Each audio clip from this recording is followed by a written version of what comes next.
요한계시록 19장 9절로 10절 합독하시겠습니다. 천사가 내게 말하기를 기록하라. 어린 양의 혼인잔치에 청함을 받은 자들은 복이 있도다 하고, 또 내게 말하되 이것은 하나님의 참되신 말씀이라 하기로, 내가 그 발 앞에 엎드려 경배하려 하니, 그가 나에게 말하기를 나는 너와 및 예수의 증언을 받은 내 형제들과 같이 된 종이니 삼가 그리하지 말고 오직 하나님께 경배하라. 예수의 증언은 예언의 영이라 하더라. 아멘. 네, 여러분, 성도는 하나님의 은혜와 사랑을 찬송하고 자랑하는 자로 사는 거죠. 그것도 영원히. 자, 우리가 영원 가운데 이미 살고 있는 그 삶, 또 앞으로도 하나님 나라에서 살아야 될 우리 성도로서의 삶이 뭐라고요? 하나님의 은혜와 사랑을 찬송하고 자랑하는 자로 사는 거예요. 영원히 나의 주체가 사라지고 하나님만을 위해 사는 거예요. 하나님이 나에게 행하신 일, 그 구원을 찬송하면서. 그게 여러분 인간적인 생각으로는 안 돼요. 지금 우리가 예수를 믿고 내가 신앙을 갖고 믿음을 갖고 있다 하더라도 너가 전혀 드러나지 않는 삶, 오직 예수만을 위한 삶을 영원히 살래 그러면은 여러분이 지금 아무리 예수를 잘 믿고 있다 그래도 육을 입고 있기 때문에 그 고백은 가당치도 않은 것입니다. 우리 스스로는 될 수 없어요. 우리가 천국을 믿지만, 믿음으로 보지만 우리는 아직 천국의 실체를 다 알지 못하잖아요. 그러니까 우리는 현재로서는 예수라고 하는 빛만 보고 가는 거예요. 거기서 우리들의 주체가, 이 주체됨, 자아가 어떻게 완벽히 죽을 것인가. 나는 정말 나만을 위해 살던 그 철천지 원수 죄인이 정말 나를 다 비워내고 온전히 예수만을 위해서 살 수 있는 그 삶을 살 수 있는가. 그것도 영원히. 그 비밀을 다 알지 못해요, 여러분. 여러분, 뭐 내가 영원을 어떻게 살까, 먹고 입고 뭐 살 곳, 이런 문제를 떠나서, 의식주 문제를 떠나서 그런 것들이 이 땅에서도 마찬가지잖아요. 이 땅에서 아무리 가득 차 있다 하더라도 우리는 공허함이 있어요. 존재의 결핍이라 그래요. 그게 채워지지 않으면 우리 이 땅에서 세계 제일 가는 부자여도 마치 바닷물을 마시듯 목마를 수밖에 없는데, 이 땅에서도 그런데 여러분 7, 80년 사는 이 땅에서도 그런데 영원토록 여러분이 그 갈급함의 크기가 혹시 느껴지세요? 내가 그 갈급함이 채워지지 않는다 한다면 이 땅에서도 이렇게 갈급하고 무기력하고 인생이 허무한데, 영원토록 여러분 채워지지 않는 그 갈증이 만약에 영원토록 지속된다고 생각해 보세요. 그게 지옥이에요. 뭐 덜 먹고 내가 하고 싶은 거 못 하고 살고 싶은지 못 살고 내가 원하는 삶 못 사는 정도가 지옥이 아니라 여러분의 갈급함이 영원히 채워지지 않는 그 지옥을 한번 상상해 보세요. 그러니 천국도 우리가 함부로 상상할 수는 없어요. 그냥 예수만을 믿고 가는 거지만, 우리가 그 천국에서 정말 영원이 뭔지도 우리는 아직 100% 알 수도 없을 뿐더러 아직도 우리는 그저 영원을 긴 삶 정도로만 이해한다고요. 아무리 여기서 설교를 하고 성경을 읽어도 우린 육에 갇혀있기 때문에 일반적인 관념이 뭔지 아세요? 영생하면 그냥 긴 삶을 생각한다고요. 밑도 끝도 없는 삶. 우리 수준은 그거밖에 안 돼요. 그러니 우리는 영생을 논한다는 것 자체가 원래는 말이 안 돼요. 그러니까 여러분, 막연히 거기서 내가 영원히 배고프지 않고 뭐 아프지 않고, 그게 문제가 아니라니까 여러분. 여러분이 어떻게 완벽히 자아가 죽어서 여러분을 위한 삶이 아니라, 여기서는 이 세상을 보세요. 지옥이 뭐라고요? 이 세상은 지옥을 상징하잖아요. 나를 위해 살아야 돼요. 남과 경쟁하면서 어떻게든 나를 더 드러내야 되고, 나를 위한 삶이 본능이에요. 그래서 남을 죽일 수밖에 없는 삶인데, 부모 자녀 간의 그 지고지순한 사랑마저도 이길 수 없는 본능이 뭐라고요? 나 사랑. 아무리 자식을 사랑해도 나 사랑보다는 뛰어넘지 못해요. 그러한 불가능 중에 불가능한 인간이 어떻게 나 말고 다른 존재만을 영원히 사랑하면서 산다고, 그게 여러분 가당키나 하세요? 이거는 상식적으로, 이성적으로 불가능한 거예요. 그러니까 안 믿는 거예요. 여러분, 창세기가 빛이 있으라로 시작됩니다. 그 말은 뭐예요? 빛의 원형이신 하나님을 말하는 거예요. 하나님이 빛이신데 그냥 빛이 있으라로 설명해 보신 게요. 그 하나님은 빛보다도 위의 존재시죠. 그냥 빛으로 설명해 보신 거예요, 하나님을요. 그런데 그 빛의 원형이신 하나님이 육신을 입고 이 땅에 오셨다가 요한복음 1장이에요. 그럼 하나님과 예수는 동격이란 말입니다. 하나님이에요. 예수 그리스도도 그 아들도 하나님이시라는 거예요. 그런데 그 빛이 왔을 때 어둠을 뭐라고 그래요? 요한복음 1장에 분명히 나오잖아요. 빛의 대척점이 뭐예요? 단순히 어둠이라는 것. 어둠이 뭐예요, 여러분? 성경에서 말하는 어둠은 빛이 왔는데 빛을 못 알아보는 거 어둠이라 그래요. 그래서 요한복음 9장에 그 나면서부터 소경된 그 말씀이 나오면서 예수님께서 뭐라고 그러세요? 내가 원래 빛 대신 주님을 스스로 못 보던 자였습니다라고 스스로 인정하는 자, 내가 소경입니다라고 인정하는 자에게 복이 있다 그러잖아요. 그러나 나는 스스로 눈뜬 자예요 라는 자는 그건 택함 받지 못한 자라 그러지 않습니까? 그러니 성경에서 말하는 어둠은 뭐라고요? 분명히 빛 대신 주님이 오셨는데 그를 빛으로 못 알아먹는 걸 어둠이라 그래요. 그걸 진짜 소경된 자라 그래요. 그럼 여러분, 바리새인들은 분명히 하나님을 사랑한다 그러고 나는 하나님만을 위해 살아간다 그러고 나는 세상 누구보다 착해요. 나면서부터 유대인이고 평생 예배드리고 살았던 사람이 오늘날을 치면 나는 나면서부터 기독교인 4대째 기독교 집안인 사람인 거예요. 그런데 하나님이 이 독사의 자식아 왜 그랬다고요? 독사의 자식들아? 이 독사의 새끼들아 왜 욕을 하셨다고요? 네가 나를 빛으로 못 보잖아. 그 말은 무슨 뜻이에요? 요한복음만 두고 봤을 때 요한복음의 결론적인 말씀이 뭐예요? 그러니까 나는 그 빛을 온전히 의지해서 그 예수 그리스도의 온전한 은혜만으로 나는 구원받으며 그 온전한 은혜로만 나는 존재할 수 있습니다를 인정하지 못하는 자.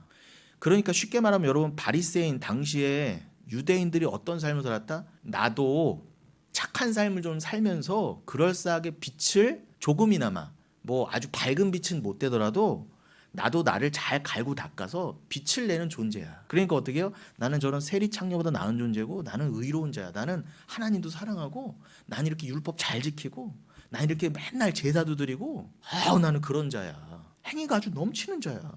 자기 행위를 의지하는 자, 그가 소경된 자예요. 왜요?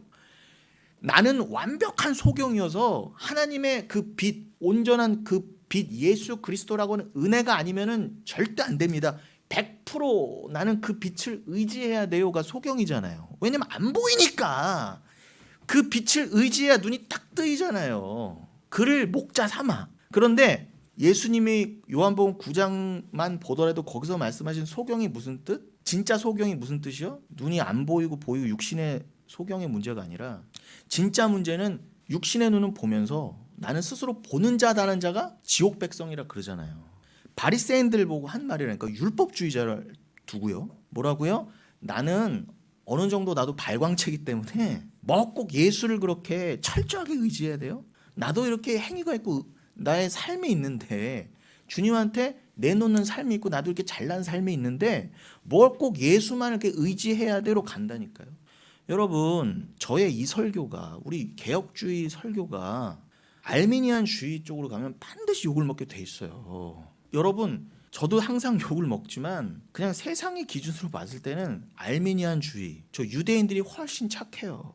훨씬 근사한 삶을 살고 훨씬 사회적으로 유명하고 덕망 있고 아주 근사한 삶을 살아요. 그러한 사람들이 예수도 믿는다 그래요. 난 소경이 아니라 그래요. 특히 알미니안주의자들, 유대인들은 아예 예수를 안 믿으니까 차치하고라도. 우리 주변에 꼭 특정 교단만 알미니안입니까? 알미니안주의가 조금이라도 섞여 들어가 있으면은 교단과 교파를 막론하고는 알미니안주의랑이 섞인 거예요. 부정한 것입니다. 그들은 이런 얘기를 듣자마자 나를 세우겠죠. 근데 그들이 겉으로 봤을 때는 더 착해 보이고 더 근사해 보이고 더 큰 교회에 더 잘생기고 더 착한 일을 많이 하고 그런 교회라니까요. 근데 그런 교회 가서 넌 소경이야. 예수 그리스도를 100% 의지하지 않는 건, 내 의가 0.0001%라도 나온다는 건 그건 이미 타락한 거예요. 우리가 믿는 개혁주의는 완벽한 인간의 불가능과 타락, 거기서 온전한 은혜를 믿음으로 믿는 거예요. 나는 완벽한 소경이에요 하신 자를 하나님이 너는 복되도다 하셨다니까요. 네가 진짜 보는 자야 라고요. 그러나 스스로 보는 자라고 하는 자가 소경이다 그러셨단 말입니다. 진짜 소경이라고 요한복음 9장에서. 그러니까 이게 개혁주의 입장에서 읽지 않으면 전혀 해석이 안 돼요.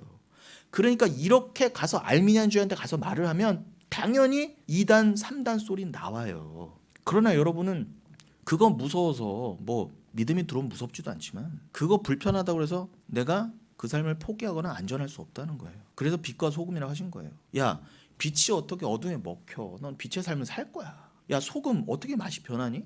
너 소금이 밟힌다 그러잖아요. 반드시 너 밟히게 돼 있어. 여러분 이미 빛과 소금이 되었다요. 그 말은 뭐예요? 빛된 삶, 소금의 삶을 반드시 사는데 그것은 어디 가서 어둠으로부터 2단, 3단 소리 듣고 반드시 그 소금이 짠맛을 영원토록 잃지 않는 것처럼 반드시 핍박의 삶을 산다예요.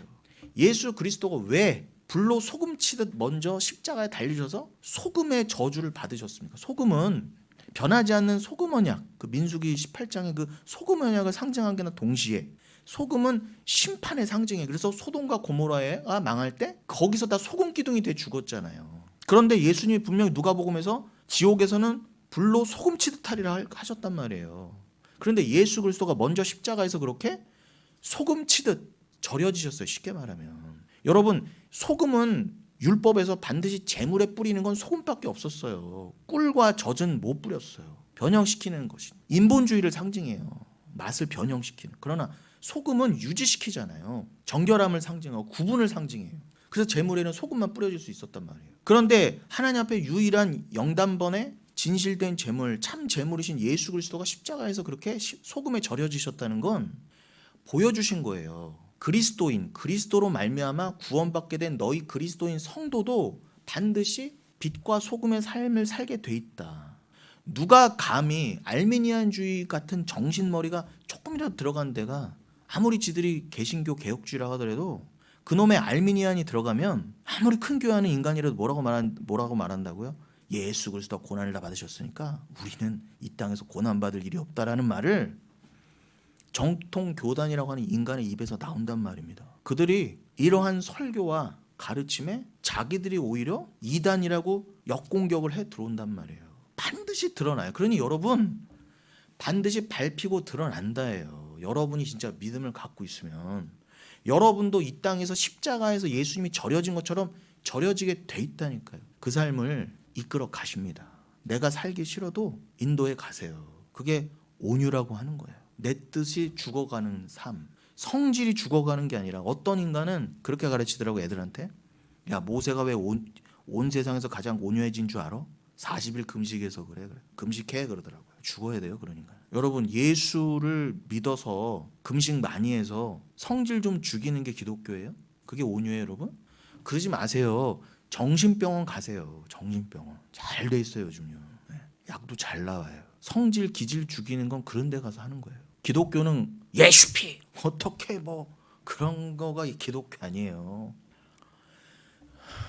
오히려 내 성질 기질이 전혀 죽지 않는데 어떻게 나 같은 인간한테 예수가 들어와서 내가 원하지도 않는 삶인데 나를 이끌어 가셔. 소금에 절여지는 삶을. 그런데 그 삶에 눈물을 흘리면서 끌려가더라도 내 옛사람은 죽어가니까 눈물을 흘리더라도 내 속사람이 기뻐 그와 동행하게 되는 삶이 온유해요. 내 옛사람은 싫어하지만. 그런데 예수 좀 믿고 성질 좀 죽일 줄 알고 애 안에는 그대로 저 애기 죽이고 싶은 마음이 있는데도 할렐루야 하고 죽이는 걸 온유라고 가르쳐요. 막 드러나면은 금식하래. 그럼 어떻게 해요? 나 이렇게 금식해서 나 그럴싸한 사람이 됐습니다 라면은 이런 설교가 가당키는 하겠냐고. 왜 꼭 그렇게 예수를 믿어야 돼? 나는 이렇게 근사한데? 나 이렇게 착한데? 자기도 자기를 몰라요. 내 속에 어떤 죄가 들어있는지 모르고 침소봉 가리는 거예요. 그냥 빛 앞에 다 드러나게 돼 있어요. 그리고 지옥불 앞에서 다 드러나게 돼 있어요. 아, 내가 진짜 빛을 못 알아본 소경 주제에 진짜 눈뜬 소경, 자신이 소경임을 깨달아라. 이 땅에서 주의 빛으로 눈을 뜬 소경을 욕했었구나. 드러난다니까. 여러분, 한 집사님께서 주중에 문자를 주시더라고요. 믿음을 조금 더 아셨대요. 깨달으셨대요. 아, 믿음이란 여러 가지로 정의를 내릴 수 있겠지만 결국 예수잖아요. 근데 그분의 표현은 믿음이란 그렇구나. 내가 어떤 존재이고 하나님의 어떤 존재이심을 깨닫는 게 믿음이구나를 하셨대요. 맞아요. 이 땅에서 나는 죄인이구나. 아, 나는 죄를 지어서 죄인이 아니라 엄마 뱃속에서 태어나기 훨씬 전부터 주가 나를 만드시기로 작정하신 그 만세 전부터 나는 이 땅에 올 때 죄인으로 작정되어 나왔구나. 그래서 죄인이구나. 죄를 안 지을 수 있는 가능성이 있었는데 재수없게 선악과 따먹어서 죄인이 된 게 아니라 너는 죄인이야를 알려주시려고 선악과를 주신 거라니까요. 선악과는 너는 반드시 범할 수밖에 없는 죄인이야를 보여주신 거예요. 너는 반드시 너를 위해 살게 돼 있어. 너는 반드시 하나님 사랑보다 너를 사랑하게 돼 있는 자야. 너 하나님 사랑한다고 입으로는 뭐 입 바른 소리 하지만 너가 기회만 있으면 네 수 틀리면은 하나님이라도 죽일 자가 너야를 보여주시려고 에덴 동산에 선악과를 박아두신 거예요. 그렇군요. 나는 태생부터가 죄인이었군요. 그걸 알라고 이 인생을 시작하게 하셨군요. 나는 먼지였군요. 원래 주님이 나를 그러한 먼지보다도 못한 나를 사랑해 주셔서 성령을 주셔서 이제는 하나님의 원래 뜻대로 죄를 이길 수 있는 존재, 예수 그리스도로 말미암아 진짜 죄를 극복할 수 있는 자, 아니 이미 극복된 자로 만들어 주셨구나라는 믿음을 갖게 해주셔서 이따가도 설명했지만 이 땅 안에서 이 땅을 살 때 잘 휘포모네 인내하면서 내가 죄 가운데 잘 견디는 거예요. 이 죄인의 몸 안에서 인생 가운데 배워야 될 걸 배우는 거죠. 아, 믿음이 뭔지를 배우고 자기 부인이 뭔지를 배우고 아, 나에게 주어진 천국과 예수가 무엇인지를 알려면 여러분이 은혜가 뭔지를 알려면 여기서 인내하셔야 돼요. 그게 성도의 인내라는 거예요. 여러분 여기서 인내하고 여러분이 죄인임을 못 깨달으면 절대로 여러분은 스스로 잘나서 내가 소경 아니에요. 난 스스로 눈 떴어요. 나 예수라고 하는 저 참빛을 그렇게 뭐 그렇게 의지하지 않아도 돼요. 나 그렇게 막 소중하지도 않아. 그런 가면 갈수록 예수를 의지하지 않는 자, 의지 안 해도 될 만한 자로 만들어가는 게 이 세상의 목적이 아니에요. 이 땅의 목적이 아니란 말입니다. 그런데 대부분의 교회가 그쪽으로 잘못 가고 있다는 거예요. 아니에요. 그게 바로 맹인이 맹인을 인도하는 것입니다. 여러분 이 휘포모네 하나님이 이 휘포 아래 해 아래 궁창 아래 여러분을 꽉 가둬두셨어요. 절대로 하나님이 건져주시지 않으면 못 튀어나가요. 한 명도. 그러니까 완벽히 인간은 불가능이잖아요. 그것부터 알라는 거예요. 그러면은 아 나는 하나님이 아무리 돈이 많고 부자고 잘나도 IQ가 200, 300이 돼도 절대로 나는 여기서 못 튀어나가는구나. 이 나의 죄악됨에서 네 스스로 나 사랑해서 하나님도 조작해내는 이 죄에서 선악과를 반드시 범할 수밖에 없는 이 죄에서 못 벗어나는구나를 배우라고 여러분을 육을 입혀 이 땅에 보내신 거고 택한 자는 반드시 그 육을 벗어가는 그 자아 부인의 자기 부인의 삶을 반드시 살아간다를 보여주시기 위해서 예수님부터 십자가의 소금의 점이신 거예요. 반드시 너는 그 삶을 살게 돼 있어 있다. 그래서 예수님이 이 땅에서 죽지 않으면 따나토스 너의 옛사람이 죽지 않으면 너는 영원한 죽음이야 그러신 거예요. 둘째 사망으로 들어간다. 따나토스오 듀테로스 진짜 사망으로 들어가는 거예요.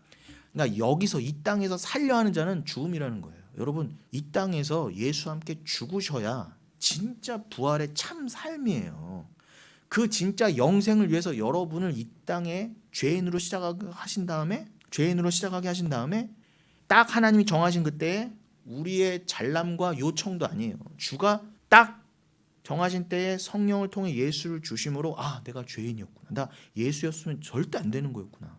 난 예수가 영원토록 필요한 존재였구나를 알아. 그게 건짐받는 구원이에요. 그러면은 이 땅에서는 몇 날 몇 시에 하나님 정하신 그때의 시공간에서는 그때 딱 정해서 예수를 영접하게 되지만 영원의 관점에서 보면요. 하나님의 영원 전에 너는 구원해서 내가 이미 천국 백성이라고 했을 땐 이 땅에서 몇 날 몇 시에 구원받은 거는 그렇게 중요하지 않아요. 안 외워도 돼요. 구원파처럼. 물론 늘 그래 내가 그때 그 하나님의 그 은혜가 그렇게 임했었지라고 너무나 감격해서 뭐 기억하는 거는 당연히 귀한 거지만 교리적으로 잘못된 교리적으로 구원파처럼 몇 날 몇 시에 구원 받았으면 당신 왜 묻고 앉았어요? 그걸 왜? 글쎄요. 또 이러고 앉았으면 당신 그 다시 구원받아야 된다 이딴 소리는 하고 있고. 아니 영혼의 관점에서 보면 이미 구원이라니까. 그럼 내 안에 지금 성령이 계신데 누가 감히 그 구원에 대해서 이래라 저래라 쿵 해요 말을요. 그래서 지난주에도 강조했지만 고린도서 13장 5절 아닙니까? 너희 안에 예수가 있는 걸 왜 모르니? 너희 안에 예수가 없으면 너희는 사생하다 그러잖아요. 제가 문자적인 국어사전적인 사생아 뭐라고 하는 거 아닙니다. 아니 꼭 결혼해서 애 나와야 돼요? 아빠 없이 애 나올 수도 있잖아요. 우리나라는 꼭 그렇게 유대교 그 유교가 강해갖고 뭐 그런 걸 그리고 뭐 연예인이 뭐 그렇게 해서 애를 낳았다 그러면 그렇게 손가락질하고 자기들의 그 지저분한 거는 생각지도 않고요. 자기들도 능력되고 그렇게 안에 드글드글 욕망이 있으면서 못하니까 그러고 있는 거지. 그런데 왜 그런 사생아도 보이게 하신다고요? 사생아 자체는 아무 뭐 이러쿵저러쿵 없어요. 다만 진짜 사생아, 예수라는 씨 없이 태어난 스스로 살았다 하는 그 죽은 자요. 살았다 하는 죽은 자. 그 살았다 하는 죽은 자를 영적으로 사생아라 하지 않습니까? 그 진짜 사생아를 그러니까 지옥에 가는 자들은 다 사생아예요, 여러분. 쉽게 말하면 영적으로. 그러한 사생아를 기억하라고 이 땅에서 사생아도 있게 해보신 것이지. 아비 없이 태어났다고, 아비모로 태어났다고 다 그 사생아가 죄악 가운데 태어났고 제가 말하는 죄는 그 기독교 말은 그 본질적인 죄 말고 인간들이 말하는 그 죄요. 아이고 저 사생아. 그렇게 손가락질 해갖고 저건 사생아로 태어났기 때문에 저거는 그렇게 욕할 거예요. 그게 그러지 않아요. 육신으로 사생아로 태어났건 뭐 제대로 된 가정에서 태어났건 그건 중요하지 않아요. 이 땅에서는 중요한 건 영적으로 사생아는 지옥 백성을 말해요. 그러나 겉으로는 육신으로는 이 땅에서 내가 사생아로 태어났고 아비를 모로 태어났건 상관없이 내 안에 예수라고 하는 참 씨 진리가 들어오면 그는 산 자란 말입니다. 근데 영원히 그 천국에서 살 자는 이 땅에서 반드시 어떤 자로 드러난다? 소금이 밟히듯 어둠이 저 빛을 향해서 확 지랄하듯 그러한 모욕과 수치 가운데 살게 돼 있다는 거예요. 반드시 마치 이 땅에서 육신적 사생활을 욕하는 것처럼 진짜 믿음을 가진 자는 이 땅에서 마치 율법주의에 의해서 사생아인 그런 너는 사생아야라고 하는 그런 욕을 받지만 하나님 뭐라고 하신다? 실은 너희가 진짜 예수 안에서 지금 이 땅에서 죽어가는 자기 부인하고 있는 너가 사실은 진짜 산자야. 네가 진짜 내 자녀야 이렇게 하신다는 거예요. 이해되시죠? 그래서 예수님이 뭐라고 하셨다고요? 이 땅에서 내가 자꾸 자아가 계속 살려고 하는 자는 이미 죽은 자요. 여기서 살려고 하는 자가 살려고 하면 죽는다 그러시잖아요. 이 뜻이 그 뜻이에요. 여러분 그렇게 참 하나님의 구원이라고 하는 것은 오직 하나님의 은혜와 사랑에서 오직 기인한 것입니다. 그게 지난주에 결론이었죠. 뭐 오늘의 결론이 되기도 할 것인데. 그래서 여러분 성도는 하나님의 은혜와 오직 사랑을 찬송하고 자랑하는 자로만 이 땅에서도 살고 점점 그 삶을 살아가다가 영원히 완성으로 들어가는 거예요. 이제는 내가 없고 뭐 그냥 신용으로만 멋으로만 부르셨어요. 진짜 그 삶. 내가 완벽하게 삭제가 되는 삶. 제가 좋아하는 홍이삭 씨의 그 하나님의 세계란 찬송에도 나오잖아요. 그 천국은 하나님의 나라는 한마디로 뭐라고요? 내가 없는 곳이라 그러잖아요. 맞아요. 그렇게 진리를 말하는 자들이 있다니까요. 다시 한번 강조합니다. 내가 없는 거기가 진짜 천국인데 이 나라고 하는 자아가 없는 곳이 진짜 천국인데 이건 믿음이 없으면 바랄 수도 없고 꿈꿀 수도 없어요. 가늠도 안 돼요. 그런데 이 땅에서 천국을 들여보내기로 작정하신 자는 이미 만세전에 천국 백성인 자는 이 땅에서부터 어떻게 해요? 고난과 환난과 핍박과 수치와 손가락질 가운데에서라도 내가 죽어야 진짜 사는 거야. 내가 여기서 자기 분이 돼야 난 진짜 산 자가 되는 거야. 내가 아직 이 땅에서 육을 입고 있기 때문에 완전히 내 자아가 죽는 게 무엇인지 천국이 정확히 무엇인지 내가 100%는 알 수 없지만 내가 예수를 그래서 꼭 붙드는 거야. 예수를 꼭 붙드는 그 믿음으로 말미암아 그 모든 게 다 밝아지고 다 드러나고 완성될 것이라는 그 믿음으로 그냥 주만을 붙잡고 가는데 그 주를 붙잡고 가는 믿음도 주님이 주신다는 거예요. 근데 그 주님을 붙잡고 주와 하나가 되어가다 보면 당연히 어떻게 해요? 예수를 나보다 계속 더 사랑하게 되어가니까 내가 죽어져 나가잖아요. 말 그대로 소금치는 삶을 살아가잖아요. 이 땅에서. 나 사랑이 죽어가는 게 소금치는 심판이에요. 1차 심판. 여기서 심판을 안 겪어내면 여러분 영원한 지옥불이라니까요. 이 역설이 핵심이에요. 근데 이 역설을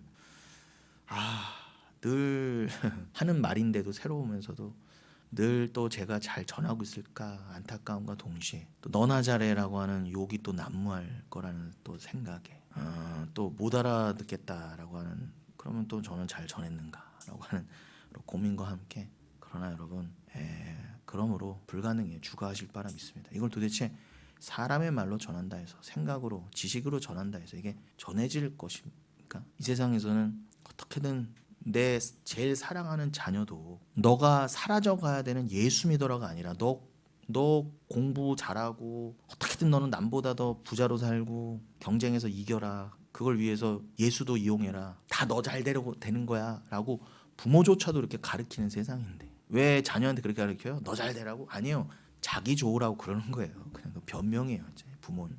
누가 나 좋으라고 그런 거냐? 너 좋으라고? 아니에요. 자기 좋으라고 하는 말이에요. 부모는. 그런 세상에 우리가 살고 있고 지금도 살고 있는데 교회에서조차 네가 더 빛이 되는 삶을 살아라. 더 빛을 드러내는 삶을 살아라. 이따위로 가르치는 이 세상에 살고 있는데 그리고 이제는 뭐 진짜 자고 일어나면 뭐 세상이 휙휙 바뀌어 있어 갖고요. 이제는 더더욱 진짜 주님 말씀대로 이제는 뭐 상식 이런 게 점점 사라져요. 자연재해 이런 건 당연한 거고. 여러분 우리가 뭐 전도사님도 기도해 주셨지만 은혜가 당연한 게 아닌 것처럼 우리가 사는 일상이 당연한 게 아니었어요. 아니 보니까 진짜로 나라를 뒤집으려고 했더라고. 보니까 이 진심이었더라고요 그 사람들이. 근데 무서운 거는요. 분명히 팩트는 하나인데 그걸 보는 관점과 해석이 다 달라져요. 왜요? 다 각자의 자아가 있어서 그래요. 그래서 크게는 뭐 누구는 광화문 나가고 누구는 여의도 나가 있는 거예요. 제가 지금 누구를 잘했다 뭐 이런 걸 말하고 싶은 생각이 전혀 없습니다. 그런 말 할 필요도 없고. 왜요? 또 그놈이 그놈이에요. 그놈이 그놈이라니까요. 누가 더 나은 놈이 없어요. 아니 제가 하고 싶은 말은 이렇게 다 드러났는데도 뭘 또 정치에 기대고 누구를 편들자가 어떻게 특별히 교회 입에서 나오냐 말이에요. 말도 안 되는 거예요. 제 눈을 들어 하늘을 보세요. 믿음밖에 없다니까요. 여러분 누구 말대로 여러분 이 나라는요 지금요 심리적 심정적으로 이미 내란 상태예요. 다 쪼개져 있어요. 지금 총칼만 안 들었지 우리나라에 저는 요번에 알았어요. 평균 500명에 한 명씩 총을 갖고 있대요. 그래도 꽤 많은 거 아니에요, 여러분? 만약에 여러분 우리나라가 미국처럼 지금 총칼 자유라면은 이미 내전이에요, 우리나라 11워. 그 민주주의를 수호한다는 미국조차도 수틀리니까 지난번 대통령 선거 때 그 의회 장악하는 거 보셨죠? 그 총 들고 들어가고 일반인들이 인간을 믿지 마세요. 인간은 그냥 짐승이에요. 살짝 덮여있는 게 여러분 그냥 저 가장 똑똑하다는 서울대 나온 대통령이 저렇게 될 줄 알았어요. 앞으로 엄청난 사회 혼란과 반목과 갈등은 불을 보듯 뻔할 것입니다. 진짜. 불법으로 불법을 덮으려 하고 불법을 드러내기 위해 불법을 저지르고 불법인 상대를 먼저 죽이기 위해 불법을 저지른 나는 합법이라는 착각과 자가당착에 다 빠져 있어요. 왜 리더십과 권위가 사라지고 이런 상황이 오게끔 되었는가 자기 성찰은 없고 싸지르는 사람 따르고 치우는 일과 실망감은 국민의 몫이에요. 자기들이 유리할 때는 국민 뜻과 민의 운운하면서 표결을 독려하면서 그 반대일 때는 자기들이 표결에서 아예 빠지는 게 이 세상 정치의 생리라는 것입니다. 뭘 더 바래요? 정치에 기대할 게 없어요. 진짜 말 그대로 그놈이 그놈이에요. 불법을 저지른 줄 알면서도 대의 명분이라는 미명하에 자신의 이익을 위해 합법을 사용하는 그것도 꼼수로 사용하는 지극히 이율배반적인 세상입니다. 그걸 아시라는 거예요. 그거 알라고 주님이 보여주시는 거 이 기가 막힌 상황도요. 여기에 눈 두지 말라고요. 그런데 또 태극기 들고 나가서 그러실 거예요. 그런데 그렇다고 제가 또 여의도 나가서 뭐 탄핵 빨리 해라 뭐 이거 하자는 얘기도 아니에요. 저는 지금 그런 얘기 하는 게 아니잖아요. 그런데 슬프게도요. 이러한 세상성은요. 배운 사람 못 배운 사람 지배자 피지배자를 막론하고 다 마찬가지로 갖고 있는 죄인의 속성이라는 것입니다. 누구를 욕할 거예요 여러분. 그 자리 올라가면 다 똑같다니까 여러분. 좀 더 배운 놈이나 덜 배운 놈이나 피지배자로 있던 놈이 갑의 위치에 가면 더 갑질해요. 이 세상은요. 죄인이어서 그래요 우리는.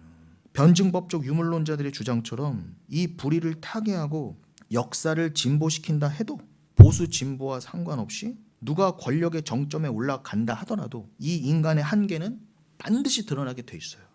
그래서 제가 뭐 정치를 포기하자 아예 관심을 갖지 말자 이런 말이 아니라 누가 되더라도 천지개벽할 거다. 저 사람은 꼭 대통령 돼야 된다 이런 거 없다는 거예요. 그런 거에 너무 눈두시거나 신경 쓰지 마세요. 잠 푹 주무시고 다들 그냥 그거 본다고 눈이 벌게 갖고 그냥 그런 시간에 말씀 좀 더 보시고. 전 어제 성경 보며 밤샜어요. 잘했죠? 가끔 뉴스도 봤어요.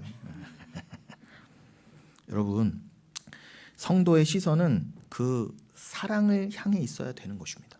자기의 육을 향해 자기의 행위를 향해 있으면 안 돼요. 아무리 성인군자로 칭송받고 있는 사람이라 할지라도 말 그대로 나라를 다 구했다 할지라도 이 세상 속에서요. 자기의 육을 바라보면 고발과 정죄밖에는 나올 수가 없어요. 왜요? 하나님이 되고 싶어하는 인간의 욕망은 무엇으로도 채워지지가 않기 때문에. 이게 바로 아까 말했던 존재의 결핍이라는 거예요. 소유의 결핍은 얼마든지 세상 걸로 채울 수 있어요. 아우 작년에 차 샀는데 올해 또 차가 새로 났어. 세상은 그래요. 계속 새로 나와요. 그러면 또 바꾸면 돼요. 그렇다 치는데 그 존재의 결핍은 무엇으로도 안 돼요. 무엇으로도 안 돼요. 그래서 자기가 자기를 바라보게 되면 위인전기에 나올 만한 자도 자기를 정죄하고 고발할 수밖에 없게 됩니다. 왜 너는 그렇게 살았어 어제? 너 오늘도 왜 또 그렇게 사는 거야? 오늘은 어제보다 더 잘 살아야지. 이런 식으로요. 이렇게 늘 자기를 정죄할 수밖에 없어요. 여러분 이걸 잘 이해하셔야 됩니다. 제가 막 살자는 얘기가 아니에요. 제가 정치를 기독교인으로서 어떻게 믿음의 눈으로 봐야 된다는 거지, 하나님 나라의 관점에서 봐야 된다는 거지, 뭐 투표도 하지 말고 뭐 막 되라 이런 건 얘기가 아니잖아요. 근데 꼭 그렇게 오해를 하더라고. 여러분 1990년경이었나요? 그때 김수환 추기경이, 지금은 이제 죽었지만 그때 김수환 추기경이 가톨릭 서울대교구장이던 시절입니다. 그런데 막 88 올림픽 때쯤부터 가톨릭 운동을 했을 거예요. 막 올림픽도 열리고 하니까 우리가 손에 손 잡고 더 올림픽을 치르는 않았는데 우리가 사제 중심으로 우리가 가톨릭은 자기네만이 교회라고 여겨요. 지금도요. 개신교, 더더구나 영흥교회 같은 교회는 교회로 치지도 않아요. 뭐 이단으로 치지도 않고 그냥 없는 존재로 여겨요. 가톨릭은. 그런데 그 가톨릭이 우리 대한민국이 이제 올림픽도 하는데 내 탓이오 운동을 하자. 이 사회가 이래서는 안 된다. 그래서 김수환 추기경이 자기 차 뒤에다가 내 탓이오 스티커 붙이고 다녀서 이게 더 폭발적으로 막 내 탓이오. 기독교인들도, 교회 다닌다는 인간들도 다 내 탓이오 붙이고 다녔어요. 혹시 여러분들도? 여러분 그거 아세요? 그 내 탓이오가요, 그 가톨릭 주요 기도문 중에 하나인 고백의 기도에 나오는 문구예요. 하나님과 형제 자매들에게 생각과 말과 행위로 지은 죄를 고백합니다라는 뜻에서 내 탓이요, 그것도 가슴을 치면서 내 탓이요, 내 탓이요, 내 큰 탓이로소이다. 이게 가톨릭의 기도문이었다니까요. 근데 이걸 좋다고 다 붙이고 다닌 거예요.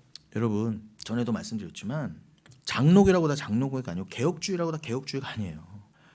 아무리 장로교에 내가 장자교단이라 하더라도, 신실한 정통 개혁주의를 하더라도 결국 이 죄론이 다 잘못돼 있어요. 다 내 탓이오 내 탓이오 이 수준인 거예요. 보면요. 여기서 더 잘나지 못한 나, 더 성격이 어제보다 오늘 더 지랄 맞지 않아지지 않는 나, 안에 이렇게 음욕이 가득 찬데 오늘 더 나아지지 않는 나, 저 이웃의 것이 더 탐나는데 오늘 더 나아지지 않는 나, 내 탓이오 내 탓이오, 이게 하니까 서로 막 이러는 거다. 늘 그거는 자기 정죄에서 시작되는 거예요. 진짜 말씀은, 진짜 기독교는 그렇지 않아요. 일단 진짜 죄가 무엇인지부터 밝히고 들어가야 된다니까요. 제가 늘 강조하지만, 아니 제 설교 들으면 전목용 목사 설교는 늘 어둡다, 무겁다, 부정적이다, 맨날 혼낸다, 죄인이라 그런다. 죄를 몰라서 그래요. 늘 강조하지만 우리는 오늘도 주일뿐만이 아니라 날마다 매 순간 죄인으로 드러나야 돼요. 왜요? 내가 소경입니다. 나는 주님이라는 빛이 아니었으면 영원히 지옥이었습니다를 우리는 수시로 잊어버려요. 하나님 그렇게 만드셨다니까, 죄인으로. 그래서 매 순간 주를 의지하게 만드셨어요. 그런데 그게 너무나 당연하고 자연스러운 삶이 천국이에요. 누가 시키고 안 시키고를 떠나서 그냥 자연스럽게 주만을 위해 사는 삶이 천국의 삶이라니까요. 그게 안 되니까 우린 죄인이라는 거예요. 그걸 알라고 이 땅을 만드시고 여러분을 죄인으로 만들어 이 인간의 육을 입혀, 쉽게 말하면 내려 보내신 거예요. 그게 인생의 목적이란. 그러면은 그 인생의 목적대로, 하나님이 지으신 목적대로 쓸데없는 삶을 사는 게 아니라 내 탓이오 내 탓이오 엉뚱한 짓 하는 게 아니라, 나는 오늘따라 이렇게 제 귀가 예민할까요? 다 들려. 굉장히 작은 소리인데 다 들리네. 그래서 어디까지 했나? 제 탓입니다. 제 탓. 제가 부족한 탓입니다. 농담입니다. 지금 유튜브로만 듣는 분이 뭔 소리야 자꾸 이럴까봐 이게 자꾸 빗나가면 안 되는데. 그러니까 여러분 다시요. 이 죄의 본질을 밝히는 게 이렇게 중요한 거예요. 근데 이 죄의 본질은 믿음이 아니고는 깨달을 수가 없어요. 그냥 오늘 가다가 안 그래야 되는데 그냥 휴지 확 버렸네. 저거 누가 안 본다고 내가 오늘 신호등 확 건넜네. 이걸 자꾸 죄라고 하니까 이런 일들이 벌어지는 거예요. 심지어 개신교 안에서조차, 개혁주의라고 안에서조차. 그럼 가톨릭하고 뭐가 달라요? 아니 그것도 죄가 맞는데 제가 말하는 건 죄의 본질을 말하는 거예요. 휴지 좀 버리고 신호등 위반하는 건 당연한 거예요. 그거 좀 덜하고 안 했다고 해서 사람이 하나님 앞에서 더 잘나고 못나고가 아니라니까요. 제가 말했잖아요. 이놈이나 저놈이나 저 자리에 올라가면 똑같다고. 좀 덜 헤쳐먹고 덜 드러나고 덜 걸렸을 뿐인 거예요. 아니 지금 대통령이 나 2년 반쯤 되면 비상계엄 할 거야라고 마음 먹고 대통령 됐어요? 그럴 생각 전혀 생각도 못했다가 수 털리니까 해버린 거잖아요. 비상계엄 때린 거잖아요. 다 국민들 다 이렇게 혼란스럽게 하고 완전히 나라를 쪼개놓고 내전 상태로 만들어 놓고 경제며 뭐며 다 완전 묵사발을 만들어 놓을 생각하고 들어왔겠냐 그 자리에. 근데 자기가 몰리고 자기의 진정 사랑하는 누구를 위해서 이렇게 하다 보니까 그냥 확 지른 거 아닙니까? 제 말이 틀려요? 그런데 그거 좀 덜하고 더하고가 문제가 아니라니까요. 인간은 여러분 그건 죄의 증상이라 그러는 거예요. 어차피 인간은 죄인이기 때문에 어차피 불의한 생각이 나오고 수 틀리면은 확 뒤집을까 그러고 막 불법을 자기 내로남불이 나오고 남을 정죄하는 그 남의 눈에 들보는 자기 눈에 들보는 못 보면서 다른 사람의 가시는 보고 이렇게 돼버리는 겁니다. 근데 이 모든 율법주의와 행위주의의 굴레에서 우리 믿는 자들도 그 굴레 중에 굴레에 갇혀 있었는데 주님이 해방시켜 주신 거다. 그 진짜 해방과 자기 부인을 위해서 주가 와서 죽으셨고 너는 그 은혜를 온전히 의지하는 자가 돼야 돼. 오직 은혜를 말하면 야 그런 게 죄가 아니라 야 그런 내가 행위의 문제가 아니라 그거는 내가 늘 부족하지 않니? 그건 내가 안 보이는 곳에서 인간다운 삶을 살면 되는 거예요. 그거는요. 기독교와 상관없이. 그런데 진짜 중요한 건 내가 설령 도덕 윤리적인 행실이 부족하다 하더라도 어쩔 수 없이 나오는데 죄성이 있잖아요. 그렇다 하더라도 그걸 가지고 오히려 주를 더 의지할 수만 있다면 그거는 합력하여 선이라는 거예요. 억지로 그 죄를 지으라는 게 아니라 죄의 증상들을 드러내라는 게 아니라. 이해되시죠? 그 모든 걸 떠나서 여러분 죄의 본질을 보셔야 된다는 거예요. 근데 우리 교회와 진짜 개혁주의는 하나님 나라에 대비돼서 대척점에 있는 이 세상 자체가 죄입니다. 여기서 여러분 목표는 아까 말씀드린 우리 교회 집사님의 표현처럼 여기는 저기를 배우는 용도네요. 한시적인 거네요. 내가 죄인임을 깨달아 알게 하시기 위해서 요거를 잠시 잠깐 허락해 보신 거네요. 이거는 영원하지 않은 거네요. 그래서 가짜네요 라고 가치관이 바뀌고 눈을 들어 그 가치관으로 바뀐 가치관으로 하늘을 보게 돼 있단 말입니다. 그게 진짜 죄에서 벗어나는 거예요. 그게 진짜 구원이라니까요. 근데 그렇게 안 되니까 다 여기 묶이는 거예요. 묶여서 교회 다닌다는 인간들조차 여의도 따로 광화문 따로 나가 있는 거예요. 그래서 여러분 세상 사람들에게 성숙한 사람이라고 칭송받고 있는 사람들이 하나같이 자기 가슴을 치면서 내 탓이오를 외치고 있는 거예요. 그러면 사람들은 그 사람들을 굉장히 겸손하고 훌륭한 사람이라고 해서 존경을 해주는 것이죠. 오늘날 교회에서도 죄를 가장 민감하게 인식하고 내가 죄인 중에 괴수입니다라고 울고불고 하면서 불안함을 해소하기 위해 열심히 헌신하고 노력하기만 하면 훌륭한 신앙인 대접을 받죠. 기독교는 지옥과 무관한 자가 되어가는 것이지 그저 나는 죄인 중에 괴수입니다라고 하는 그 인식 그 자체에 머물러 있는 게 아니에요. 내가 죄인 중에 괴수입니다는 시작이라는 거예요. 제 말은요. 그런데 그 시작부터가 제대로 안 됐다는 거예요. 대부분은요. 죄의 본질을 알아. 나는 그 죄의 본질 중에서 죄 중에 죄인인 나는 대가리였습니다. 내가 가장 나를 사랑하던 자였고 내가 가장 자기 분이 안 되던 자였고 가장 나를 그럴싸하게 덮고 있던 자입니다. 그런 자인지도 모르고 이거부터 시작이 돼야 그래야 나는 죄인 중에 괴수입니다. 한마디로 뭐라고 나는 소경 중에 송영입니다. 나는 절대로 주를 스스로 볼 수도 없고 주가 나를 위해 빛을 주시지 않았다면 예수를 주시지 않으면 난 절대로 천국 갈 수 없었어요. 이게 핵심이거든요. 이게 되려면 이런 보이는 현상과 세상에 집착하거나 눈을 두고 있으면 절대 이거에 집중할 수 없어요. 그런데 주가 하신다예요. 택한 자는 그런 잡다한 세상의 모든 것 가운데 나를 보게 하시고 나의 죄인됨을 반드시 보게 하신다. 그게 여러분 우리 영흥교회와 진짜 개혁신앙의 이 선포와 서로의 양육과 가르침이 되어야 될 것입니다.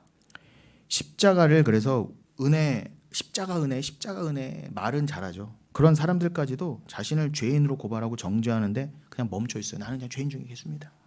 심지어 막 금욕주의까지 하고 어떻게 주일에 어떻게 짜장면을 먹어 막 이런 것까지 하면서. 그래서 그분이 다 하셨대, 예수 그리스도께서. 그럼 나는 뭐냐고요. 그냥 그분과 아무 상관없이 여기에 역사 속에 뚝 떨어져서 그냥 죄인 중에 괴수로만 남아 있으면 그럼 되는 거예요? 그걸 구원이라고 합니까? 아니라는 거예요. 그 정죄와 고발에서 반드시 진리의 말씀으로 벗어나야 됩니다. 은혜의 지평으로 나가야 돼요. 거기까지 가야 되는 것입니다. 그거를 뭐라고 한다? 됨이라고 하는 거예요. 기독교는 됨. 이미 되었다의 됨. 그냥 기노스코, 알면서 멈추면 안 돼요. 됨, 기노마이로 나아가야 돼요. 그래서 그래야만 우리는 내가 그냥 죄인 중에 괴수입니다 라고 하는 그 거기에서 관념에서 그냥 멈춰 있는 우를 범하지 않고 은혜의 지평으로 나아갈 수 있는 것입니다. 우리는요, 나는 죄인 중에 괴수입니다, 이것도요, 내가 내 탓이요 내가 가장 큰 죄인으로서 이런 정도로만 서로 사용하면서 그냥 겸손함을 말하는 그냥 어떤 미사여구 정도로, 목사들도 그렇게 쓰니까 이게 진짜 내가 죄인 중에 괴수란 뜻을 모르고 그죠? 그냥 이런 용도로만 사용하니까 자기 정죄나 타인 정죄 고발에 멈춰 있는 거예요. 분명히 예수님은 사도 바울을 통해 로마서 8장 33절 34절 누가 감히 정죄하리요 말씀하셨는데, 누가 감히 고발하리요 송사하리요 분명히 말씀하셨는데, 교회 안에서도 오히려 고발과 송사가 난무하더라고요. 자기는 내 탓이요 이렇게 하고 있는데 너는 뭐냐 이렇게. 이게 뭐 겉으로 봐서는 굉장히 겸손해 보이고 마치 그게 율법에서 벗어난 자처럼 생각되지만 여러분, 그거야말로 가장 무서운 율법주의인 거예요. 자기를 끝까지 정죄하고 간다니까요. 그래서 제가 몇 달 전부터도 강조했지만 누가복음 1장 38절에 그 마리아의 고백이 귀한 거예요. 제가 좀 전에 뭐라고 했다고요? 그냥 기노스코, 알면서 멈추면 안 된다. 기노마이, 됨, 이미 되었다라고 하는 믿음으로 나아가야 된다고 그랬죠. 믿음의 지평으로. 자, 1장 38절 열어주세요. 또 강조합니다. 마리아가 이르되 주의 여종이 오니 말씀대로 내게 이루어지이다 하매 천사가 떠나가니라. 이렇게 되어 있습니다. 수요 말씀 들으신 분들은 다 알겠지만 이게 굉장히 기가 막힌 상황이에요. 처녀가 그 당시에 전혀 절대로 정혼한 사람이 있다 하더라도 임신을 하면 절대 안 되는 상황. 결혼 전에는 이건 뭐 그냥 혼전 순결 문제 정도가 아니라 그냥 죽고 사는 문제였어요. 그냥 죽어도 아무 말 할 수 없는 무조건 문자적인 처녀로 있어야 되는 상황에 이거는 애 아빠가 누군지도 모르고 그냥 천사가 와서 성령으로 잉태된다 그랬더니 이게 바로 소금 아니에요 여러분? 소금 쳐지는 거예요 이거야말로. 여러분 만약 여러분이나 여러분 딸이 이 상황을 겪는다 그러면 아멘 하실 분이 누가 있어요? 손 들어보세요. 내 딸이 지금 곧 결혼하는데 갑자기 주님이 나타나셔서 너는 성령으로 그냥 남자 없이 잉태할 거야 이렇게 하면 이걸 누가 믿으며 누가 아멘이라고 감히 해요. 그러니까 우리의 구원과 우리의 믿음이 그렇게 말도 안 되는 거라는 거예요. 근데 마리아가 우리보다 뭐 특출나게 잘나서 뭐 특출나게 더 배워서 특출나게 뭐 더 뭐 믿음이 좋아서 아멘한 게 아니라니까요. 여기에 내게 이루어지다가 기노마이로 되었다고 그랬죠. 이게 그냥 되어질 거야 넌. 그게 아멘으로 받아들여진 상황이에요. 이해되시죠? 중요한 말 할 때 이해되시죠? 아멘으로, 이게 말도 안 되는 상황인데 인간적으로는 아멘으로 기노마이 내게 이루어짐, 이거는 이미 되어진 것입니다. 여러분 마리아가 예수를 잉태했다는 게 무슨 뜻? 여러분이 성령을 받는 거의 상징이잖아요. 이건 여러분 얘기라니까요. 마리아만의 얘기가 아니라 여러분도 마리아처럼 반드시 씨를 받아, 예수라고 하는 성령 말씀을 받아 반드시 믿음을 잉태해야 돼요. 근데 이게 원래 불가능 중에 불가능이었다니까. 마리아가 성령으로 잉태한 것처럼. 그런데 이게 너는 그렇게 될 거야. 기노마이, 이미 되어짐이에요. 되어졌다. 그래 이게 그래요? 아멘 하고 믿음이 수여된 자만 아멘이 되는데 이게 어머 할렐루야 아멘 이게 아니라 아멘. 이건 내가 너무너무 힘든 거지만 소금 치는 듯한 거지만 아멘 주의 여종이 오니 이렇게 되는 거예요. 이게 여러분 오늘 성경에는 개역 개정은 주의 여종이 온이라고 돼 있지만 옛날 성경에는 주의 계집종이 온 이렇게 돼 있어요. 저는 계집종이 더 나아요. 뭐 이렇게 페미니즘 뭐라고 하지 마세요. 그만큼 자기를 낮추면 나는 그냥 주의 계집종이에요. 그 둘로스라고 돼 있단 말이에요. 나는 그냥 종입니다. 종이 뭐예요? 주체가 없어요. 그냥 너 이렇게 살아 하면 살아야 되는 거예요. 우리는요. 근데 뭔 말이 많아요. 근데 우린 자아가 너무 강해서 너 이렇게 살아 하면은 100이면 100 절대 그렇게 안 산다니까요. 그러니까 너 이렇게 된 거야. 이미 이렇게 되는 거예요. 근데 믿음을 준 자는 눈물 가운데 아멘하게 돼 있어요. 그냥 그 소금과 빛의 삶을 그냥 살게요. 그렇게 되어 있다면 기노마이. 자, 아까 내가 기노스코와 기노마이를 차이점 말씀드렸어요. 그걸 알기 위해서 요 누가복음 1장 38절 좀 앞으로 가볼게요.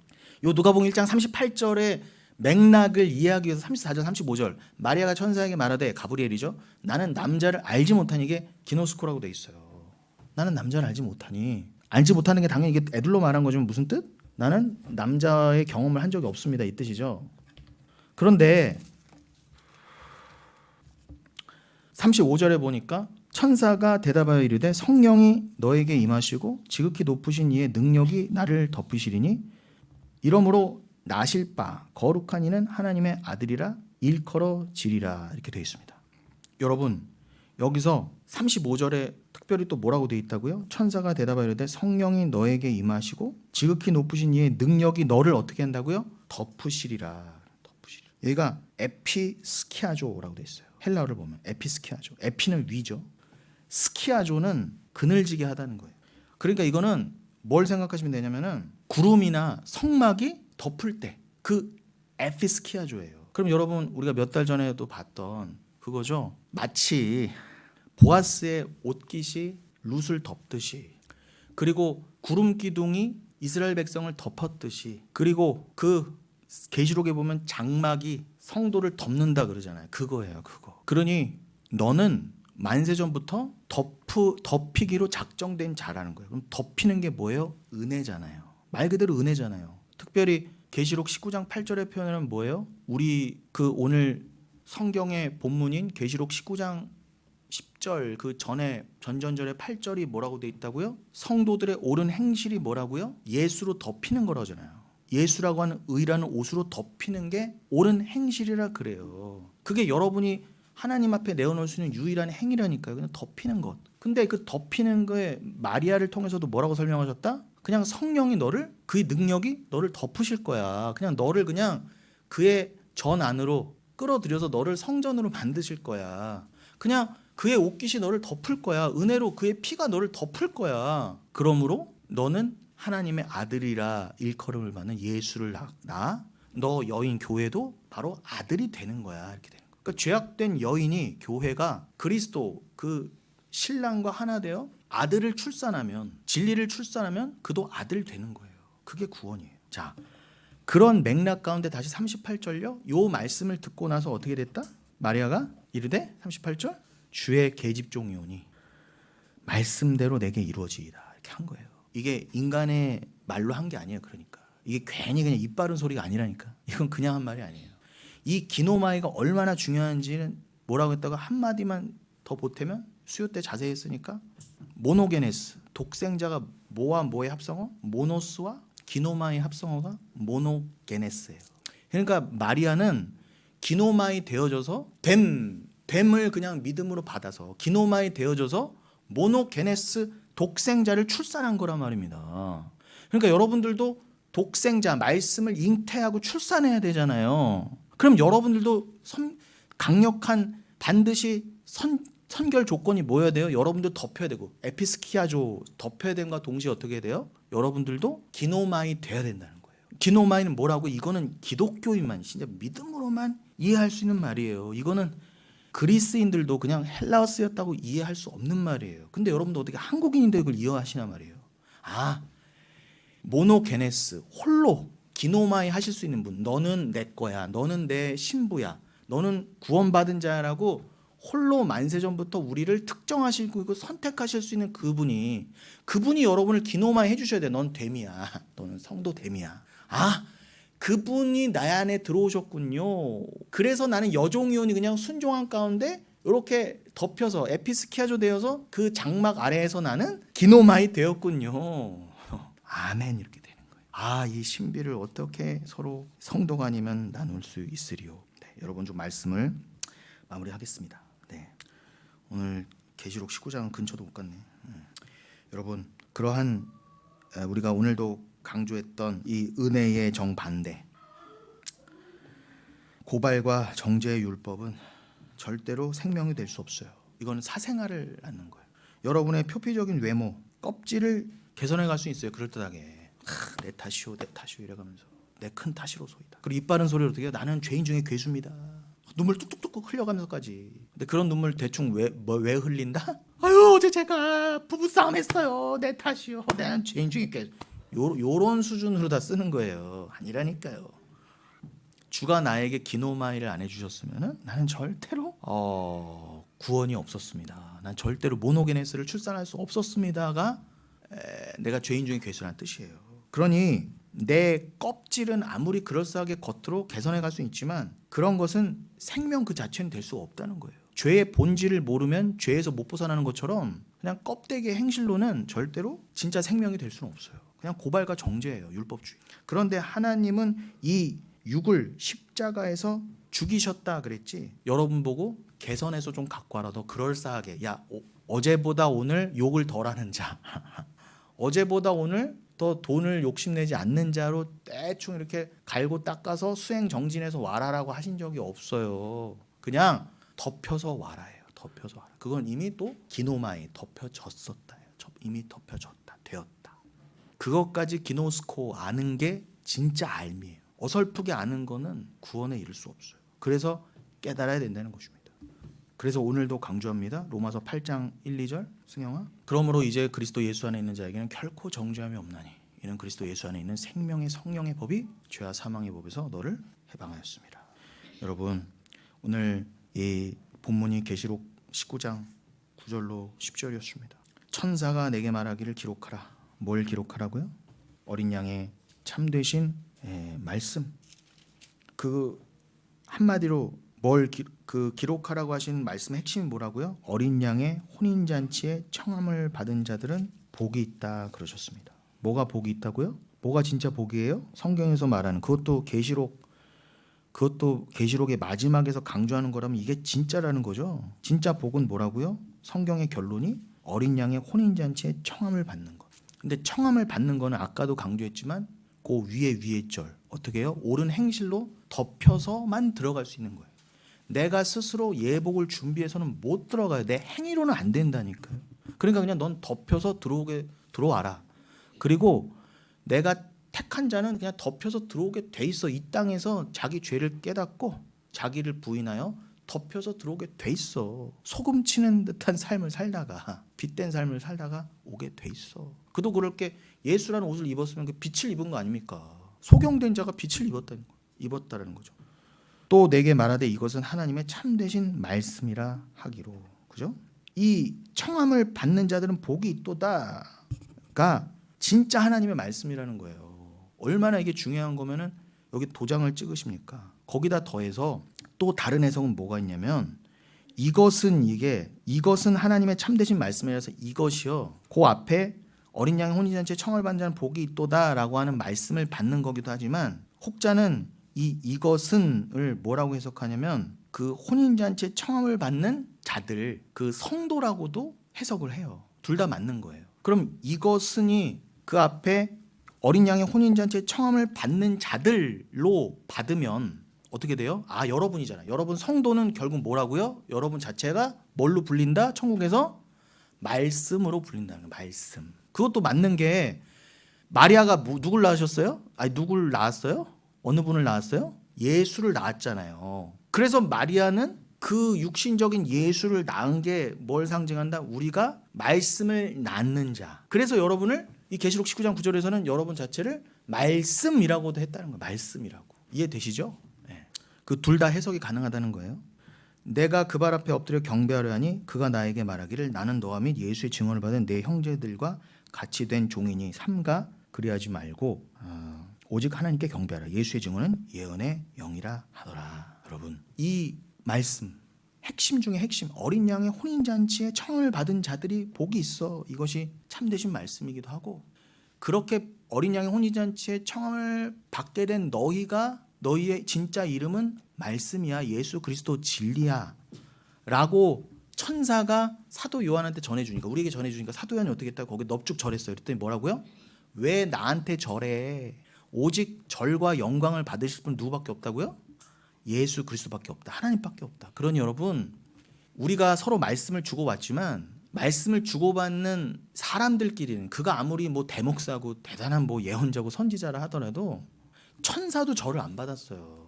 그런 거 없어요, 여러분. 그냥 서로 말씀을 나누는 것밖에 없어요. 여러분 누구한테만 경배하셔야 된다? 오직 하나님께만. 그러면서 뭐라고 그래요? 마지막으로 예수의 증언은 예언의 영이라 하더라. 이게 오늘 설교와 지난주 설교의 제목이잖아요. 예수의 증언, 그것은 예언의 영이라. 푸뉴마테스 프로페테이아스. 이게 무슨 뜻 한마디로요? 예언의 영, 이건 푸뉴마라고 그러잖아요. 성령이란 말입니다. 그러니까 예수에 대한 증언은 오직 예언의 영이신 푸뉴마, 성령으로만 가능하다는 거예요. 그러니까 여러분들이 그리스도 되신 예수를 정확히 전하기 위해서는 성령을 필수로 받으셔야 된다는가 동시에, 여러분이 성령을 받으셨다면, 성령과 하나라면, 여러분이 마리아가 그 씨를 받듯 여러분도 성령이라는 씨를 받았다면 반드시 여러분은 예수에 대한 증언만 하게 돼 있어요. 그것도 정확한 예수에 대한 증언. 그거는 성령을 받은 자만이 할 수 있는 거예요. 예수는 그리스도이십니다. 살아계신 하나님의 아들이십니다. 그는 우리를 위해서 빛이신데 우리를 위해서 육을 입고 오셨고, 그의 죽과 부활하심으로 우리도 구원받을 수 있었으며, 그가 소금 쳐지듯 십자가 달리심은 우리도 이 땅에서 그렇게 옛사람이 죽어져 간다는 것에 하나님의 가르침이십니다. 내가 그것을 진정 성령 안에서 기노스코 알게 되므로 내가 영원 전부터 기노마이 되었던 자라는 거예요. 그렇게 영원 전부터 모노게네스, 독생자를 받은 자입니다 라고 깨닫게 되었습니다. 아멘. 이렇게 되는 게 말씀이에요. 요거를 전할 수 있게 된 자는 성령을 받은 자예요. 이거를 전할 수 있게 하시기 위해서 여러분에게 성령을 주셨다는 거 잊지 마시고, 여러분 이 말세지 말에, 또 2024년 새말에, 새밑에 더욱 세상의 혼란스러운 가운데 눈을 뜨지 마시고 더욱 여러분 안에 예수 그리스도께 말씀에 집중하시는 저 여러분 되시길 바라겠습니다.